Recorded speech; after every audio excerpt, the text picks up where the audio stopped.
The following was recorded in front of a live studio audience at the Studio 21 Podcast Cafe. This is the United Podcast Network.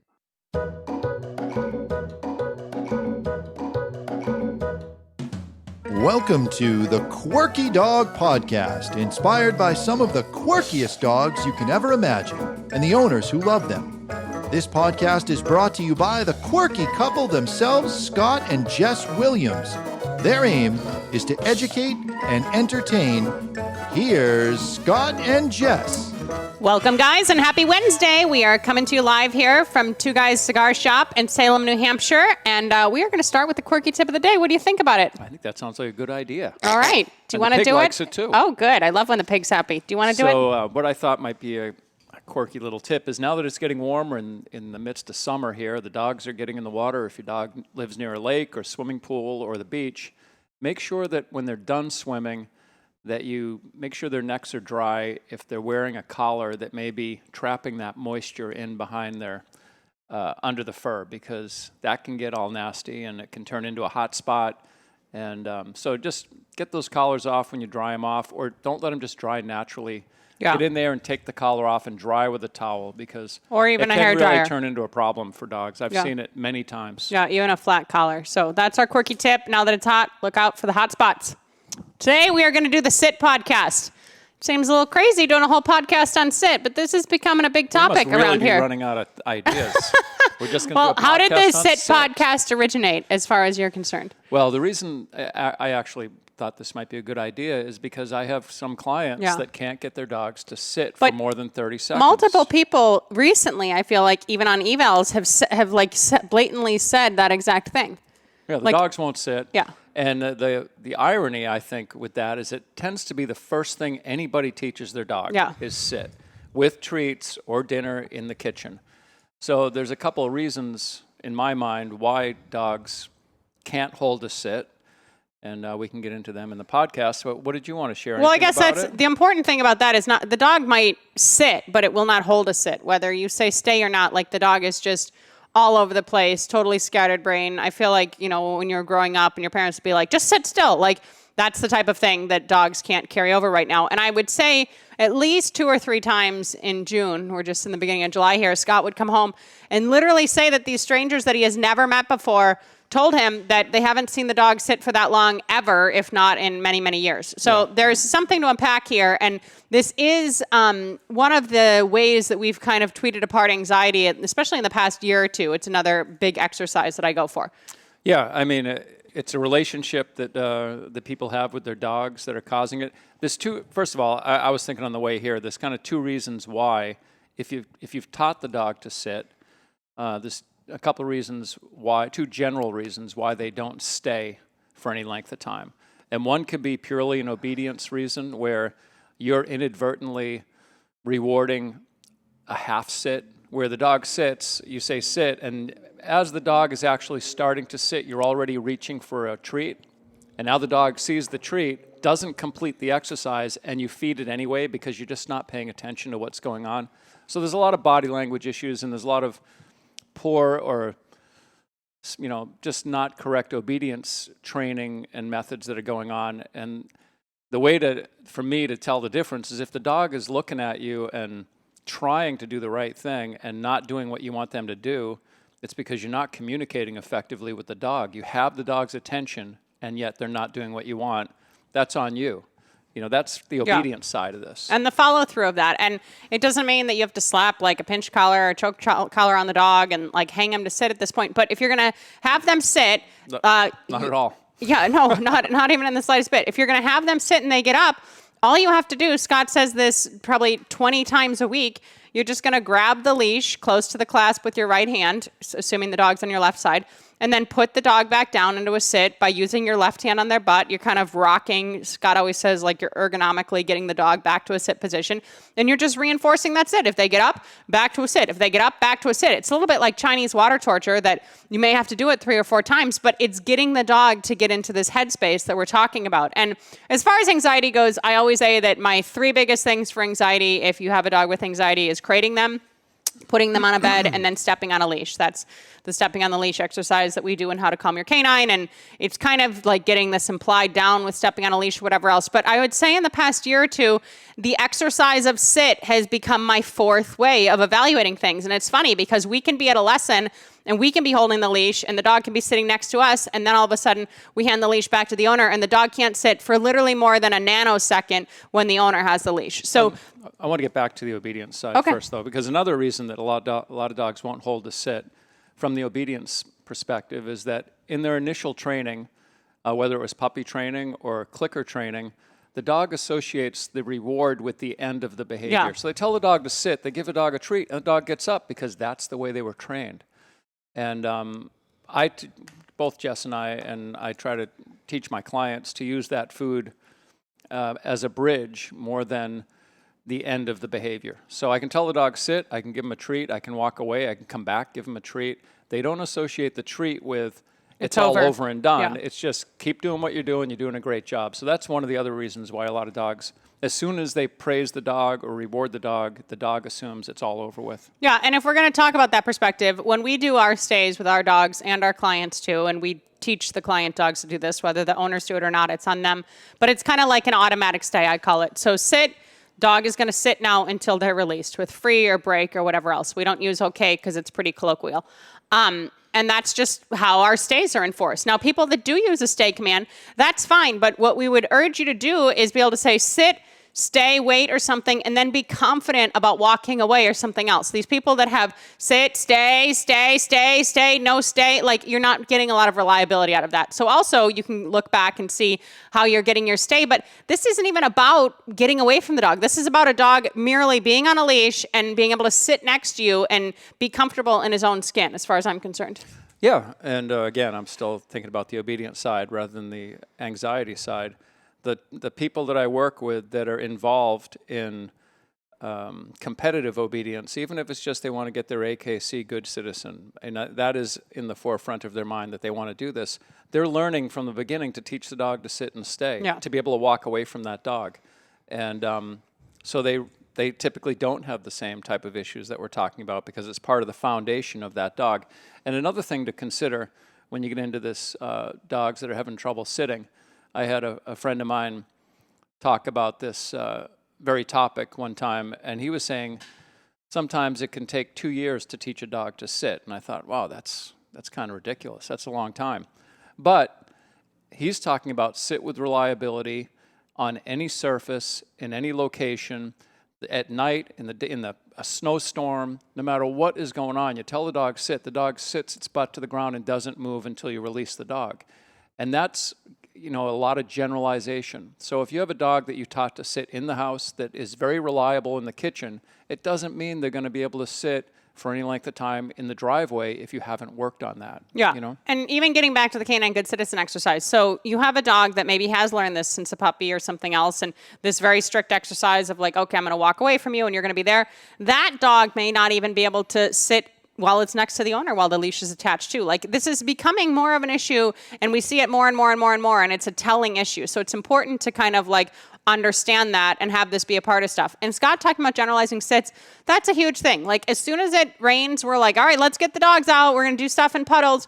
We do downs with light, shower from the hose on the dogs. Like, that is generalizing. That is proofing. And it doesn't have to be to that extent. But if you have that type of reliability, then your dog being able to hold a sit for 30 seconds in any environment next to you shouldn't be that difficult. The basics should be really a Simple. non-issue. And I've even given a few clients of mine the homework of see if you can get a 1-minute sit.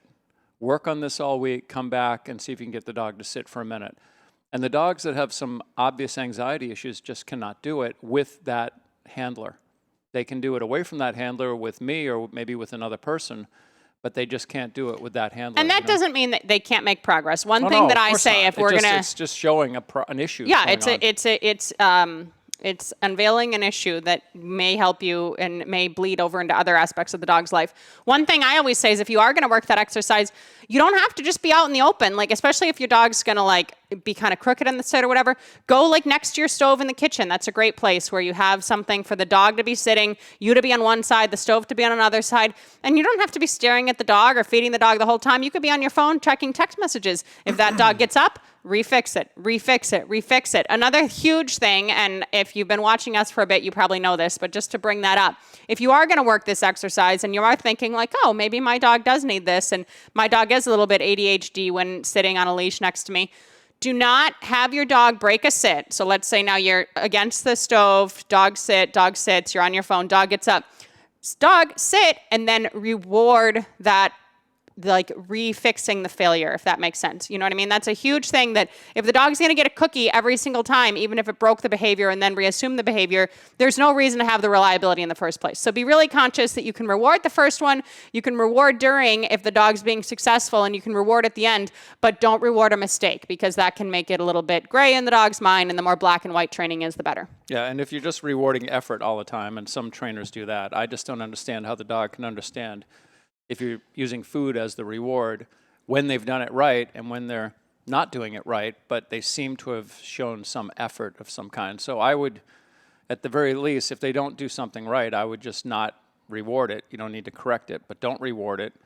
And help them. Give the dog feedback. If the dog is there and getting up and getting up and getting up, like I said, if you just fix it, if you can get 5 to 10 seconds of like, fine, okay, I'm going to be here, I'm going to do it, release the dog out of it. You don't have to get the full minute the first time you try it, but a 30-second to a 1-minute sit on a leash next to you without literally Pez dispensing food to the dog is a very realistic thing. And more and more and more and more and more as time goes on, it seems like fewer and fewer owners can do this, and that's kind of where the concern lies. Well, here's another thing. I saw a dog that had aggression issues. It had already bit a few people.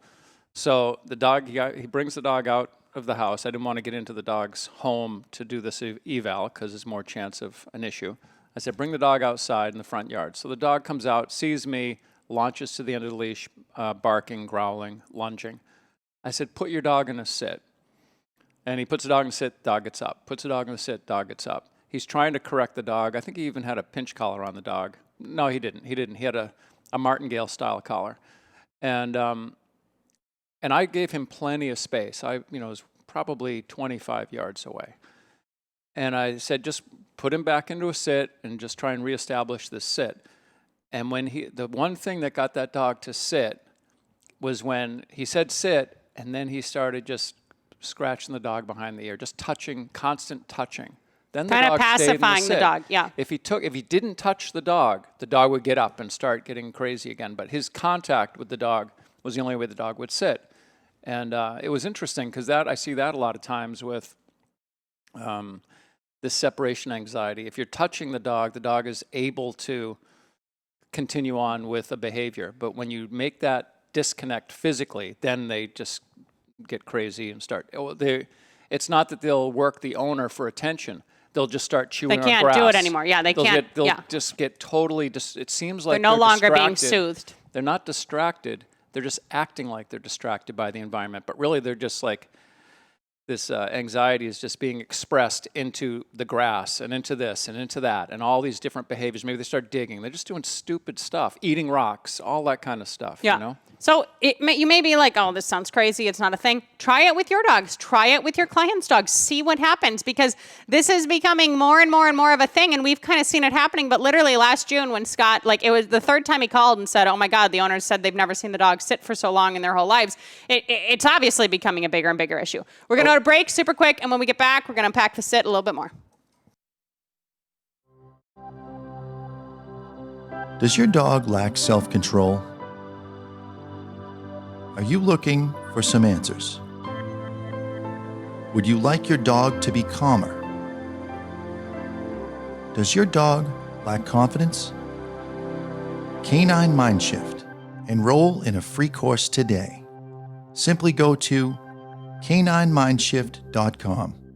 That's caninemindshift.com. Okay, we're back. So one thing Scott talked about, if the owners are conscious of the dog once they tell the dog to sit, and that's kind of just like a first and paramount part of dog training. So you should be conscious of the dog, what's on the other end of the leash. But one tie-in that I thought of, I think it was John Butler that said this. Obviously, we're meditators. We follow this guy on YouTube. He was actually just on the WGN News the other day. Where is he from? He's from England. Yeah, he's an England guy. He was a farmer. He's big into meditation. He's and like 85 years old. He's huge on YouTube. Like, he's friggin' blowing up, and he's so sweet, and he has this great voice, and he calls everyone doesn't dearie. Even know how to turn on the computer. He does. Other people have. He's not his trying stuff. to monetize this in any way, shape, or form, but he's literally so sweet and amazing, and he's clearly enlightened in some way. But I think it was him that said, you know, in order to get your mind calm, you have to get your body calm. Was that a John Butler thing? Something like that. Yeah. So, and that's a good way to do it, because people that have an issue with like meditating and everything else, and, you know, and Scott and I meditate every day. It's not like this big awakening every single day. Sometimes it's better than other times, but at least we're putting the time aside and we're working on our self-development and everything else. But it's such an important point, and it relates to the dog so well, that if you can't even stabilize your body to just sit somewhere for 2 minutes, 5 minutes, 10 minutes, whatever it's going to be, this is for humans now, not so much for dogs, then how are you going to be able to quiet your mind down and get your mind to think of that? So think of that as in relation to the dogs too. If your dog's body is going every which direction with darting everywhere and pacing and everything else, and can't even sit next to you on a leash, then its mind probably isn't in a super stable state of mind either. Yeah, and I would say also from the obedient side of getting any kind of duration out of a behavior, whether it's a sit, a down, go get on your dog bed, don't get off. It's really important that you teach the dog right from the beginning how long you want them to sit. And that is sit until I release you from it. Mm-hmm. And a lot of people, I say, tell your dog to sit. They'll tell the dog sit. The dog will sit. And then they just start talking to me. And then a few moments later, the dog just gets up, and it's not even addressed at all, because they've never even thought about the reality of, to have a good stay, it's stay for how long? So once the dog understands that they have to stay until they're released, at least they can hang in there now knowing they're going to release me here in X amount of time. And it becomes so much clearer for the dog and so much easier for the dog to execute the behavior. When it knows what its criteria is. Yeah, I mean, then you start adding distractions and all that stuff. But in the beginning, like, let them know you're going to sit until I release you. And once they know what the rules are, then they're able to hang in. Some dogs don't care about rewards. They don't care about treats. But after they're released, that's what they're waiting for, because then they can have the big love fest with their owner and get the belly rubs, whatever it is. And so they're hanging in there for the other side of it, for after I'm released. That's when the party's going to happen. Yeah, and that reminds me of, like, when the dogs are young and we go to Home Depot and stuff to socialize. You know, Home Depot and Lowe's and a lot of places like that, they're very dog friendly, and that's great. And a lot of times the employees have like treats in their apron and everything else. And 9 times out of 10, I'd say, you know, the people will say, oh, like, can I give the dog a cookie? Yeah, you can give the dog a cookie. And then they walk up, sit. And I just say, just give my dog food. Like, I don't want my dog that's trying to learn the rules now to get a cookie from you, get a bunch of love. The sit is more confusing now. Like, I just say, like, feed the dog, it's fine. Because if that's going to be a situation that I'm going to put my dog in, I would say sit, feed the dog, expect a automatic stay, and then release the dog out of it. They're not going to do that.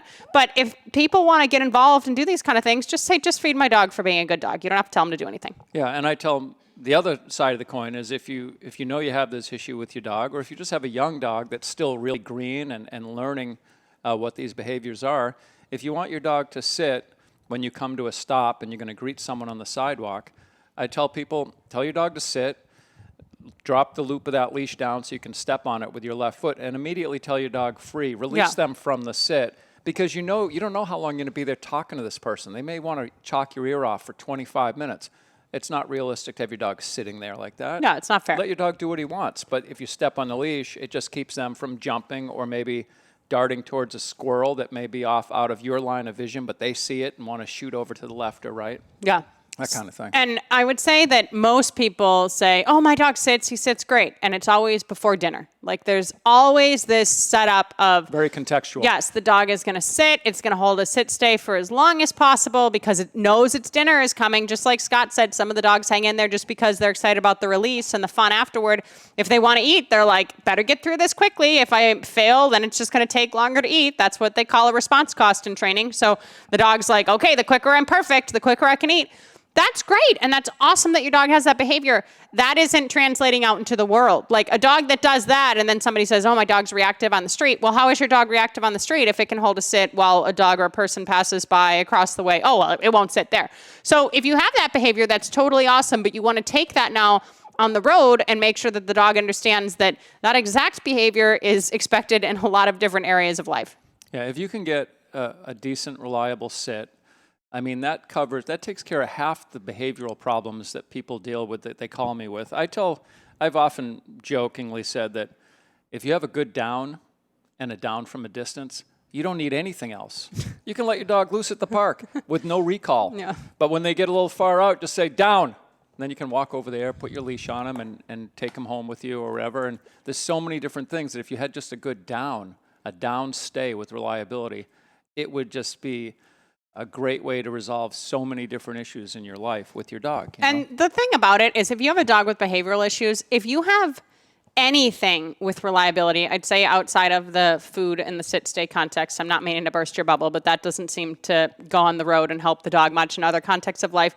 If you have a super reliable recall, if you have a super reliable, criteria of the dog not getting out of the crate, if you have a super reliable criteria of, doors and doorways, if you have super reliable loose leash walking, you don't even need all of these things. But if you have super reliable something, you're going to see spill over into the rest of the dog's life and the dog's behavior everywhere else. So if you don't have reliability anywhere, why not just try to start with the sit? And I'm telling you guys, this is not just a weird Scott and Jess thing.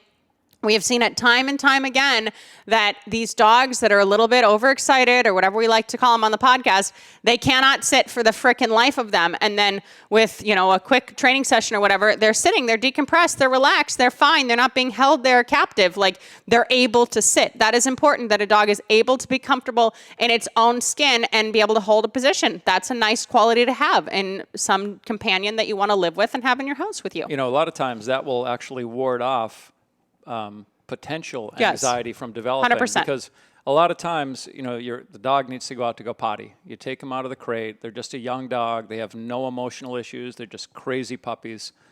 And you go open the door and they're just pulling it, and people are just thinking, well, they got to pee. They got to go. They got to get out there and pee. And they let the dog drag them right out down the street and right over to the tree, and they pee. The dog doesn't have to pee that bad. The dog has been in the crate. It didn't pee in the crate. That's a place, you want, when you're going to be working on your sit before that door opens. Sit while the door is opening until you say, if you can't get out the door because the dog doesn't have good enough healing, then you can say free, release the dog after you've gone through that process. Yes. You sit, I've opened the door, the dog's holding the sit. Then you can manage the dog and say free or whatever your release word is, and just have them close to you on a tight leash and just go out that way because they don't know enough to do that yet. But if that is your cornerstone of reliability, if you're like listening to this or watching this and thinking, holy crap, I don't know what I would consider reliable in my dog, focus on the sit and see how it translates to all other areas of your dog's life. Because the more stable that the dog is in its body, the more stable that the dog will be in its mind. And if you haven't listened to our friend John Butler, you could check out a quick YouTube video for your own sake too, because he's our boy. Very soothing voice. We'll put you right to sleep. He is. And the other thing about the sit, if you have company, imagine this. You have a dog that's crazy and jumping when company comes. That's the ultimate sit-stay there. If you have a dog that can sit when people come into the house, that's going to take care of the jumping right there. We would use the bed normally for that, but still, it's important it's a huge to distraction. People come, the dog's very excited. Even a dog that can run up to someone and sit rather than run up to someone and put their front paws on someone. The sit is endless. The possibilities of sit are endless, and it's a very important behavior. And that goes back to my old friend Fred Hassan with Sit Means Sit dog training from 25 years ago. We started that name. I thought, what a great name. Yeah. Sit means sit. And now he's rocking and a-rolling. And there's something to be said in that little phrase, sit means sit. Yep, no matter how you teach it. This isn't a big plug for the Sit Means Sit franchise. It's just we're not endorsing all of them. I always thought it was a good name, and it is a good name because it describes exactly what dog obedience is. He's come a long way. Yeah, you were Scott was talking about being one of the first franchises way back in the day. We've been around in dogs way too long. I can't take direction or have any. Yeah. I can't have any boss of any kind above me. You can barely have a wife. What do you think of his new Snap shirt? We're so excited. He got a big Snap shirt rather than the. This is my Western wear. No, Carhartt. It's not your Western wear, but it just has snaps instead of buttons. We're so excited. We're going Magic Mike shirt. Oh, we're not quite there on the podcast. We're going north in Maine to the lakes. We're going to go to Friends on the Lake and have lobsters, and Scott's going to just have a Snap shirt right in the lake. Hopefully we'll be going to Mount Washington to climb Mount Washington. Yeah, before you see us next time, but we just got to get that weather figured out because we're not cool enough to do that in the rain. We need some nice weather. All right, guys, next week we're going to do potty training, all the 101 to the advanced, everything else. We're going to Get everybody potty trained, whether it's a puppy, a small dog, or an adult dog. In the meantime, keep it quirky. Thanks so much for tuning in. And if you need us, studio@thequirkydog.com. And teach your dog to sit. Keep it quirky. The views and opinions expressed by the hosts, guests, or callers of this program do not necessarily reflect the opinions of the Studio 21 Podcast Cafe, the United Podcast Network, its partners, or affiliates.